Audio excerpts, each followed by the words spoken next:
May na-achieve na patent kamakailan ang isang pamantasan sa Iloilo City para sa kanilang scientific discovery.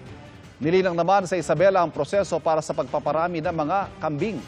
Ang mga scientific breakthrough na yan, tinutukan ni Jonathan Andal. Meet these 5 growing kids. Mga batang kambing sila na produkto ng prosesong pinagtulungan ng Department of Science and Technology at Isabela State University. Yan ang embryo transfer at artificial insemination na ginagawa na rin sa mga tao. Kinokolekta ang embryo mula sa isang superior na babaeng goat donor at ililipat sa surrogate na siyang magbubuntis. 3 beses nang nakakumpleto ng embryo transfer ang project team at ligtas namang lumaki ang mga kambing. Target ngayon ng DOST na ituro ang embryo transfer sa mga veterinaryo sa Region 2 para mapaunlad ang produksyon ng kambing.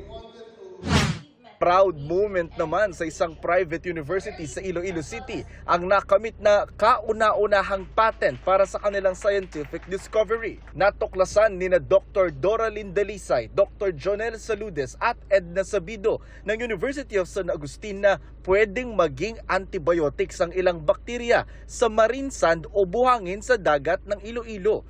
Sa bisa ng hawak na patent, sila ang may exclusive rights para i-develop, gawin at ibenta ang naturang antibiotics.